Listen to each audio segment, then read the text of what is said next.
Everybody, John Van Dyke here for New Jersey Exposed. Today is Sunday, January 23rd, 2022. Time is 11:17 a.m. And yes, of course, it is Jersey time. If you hear anybody else say that, they're ripping me off. There's only one Jersey time, and that's my Jersey time. All right, we have another great story about how an officer signed up for the job to help the community, to protect the community, and do good for everybody. Yes, sir, Bob. This well-trained professional out risking our lives as he protected and served the government, in my opinion, has really done a great one. Boy, this is probably going to be the story of the year and this is on NBC News, but it's all over the place. Came out on January 18, 2022. Reads as follows. Ex-New York police officer indicted in machete death of his 78-year-old mother. Now, I have not read the story. I think the title pretty much says it all. He took a machete and he hacked his 78-year-old mother up, see? I'm sure it's just an isolated incident. Not every day an officer is getting a machete and chopping his mother all up. So, here's the story. Come on there, work for me. There you go. Right there. I'll put that link in the description for you so you can read the full story yourself.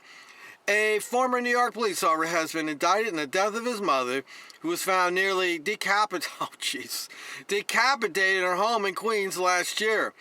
The man, Osvaldo Diaz, well, the name right there is guilty, 46, allegedly stabbed and slashed his mother, Maria Diaz, 78, to death with a machete on February 24th, Queens District Attorney Melinda Katz said Thursday in a news release. So apparently, this happened a while ago.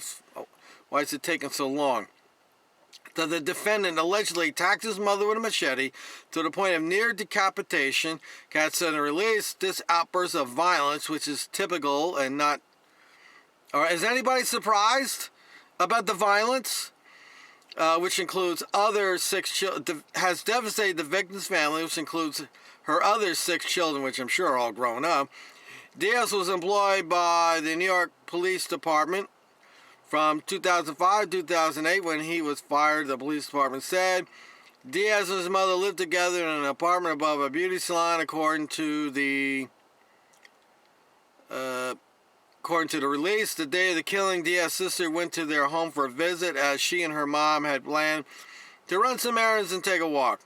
When she arrived and called her mother on the phone, no one answered. Eventually, the defendant picked up and alleged his older sister to go to the store. The release said. When the sister left the building, the defendant was recorded on security video leaving the apartment, authorities said. The sister returned later, eventually summoned the property owner who let her into the apartment. That's where she found her mother's body bleeding and wrapped in bedding, according to the release. Her mother was pronounced dead at the scene. Police haven't discussed the motive. You don't need a motive. They're psychopaths and sociopaths. I'm not surprised the least bit about this. What else has this crackpot done? His attorney, Jose Nieves, said Diaz pleaded not guilty Thursday. Of course, why would he plead guilty to it?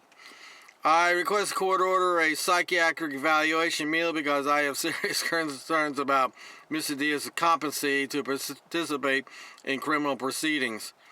Diaz's next court appearance is scheduled for February 17th. If he's convicted, he faces 25 years and life in prison. Well, what can I say? Fortunately, he has not been a cop recently, but it's just another indication of the type of people get into this type of job. And I wonder why he wasn't in law enforcement very long. He's probably a psychopath. So that just goes to show you that these tests, that these psychological evaluations that they supposedly give these heroes, is useless. It's of no value. It doesn't weed anything out, because how many stories do we hear about these heroes, the well-trained professionals, the ones that get into law enforcement because they want to help the community.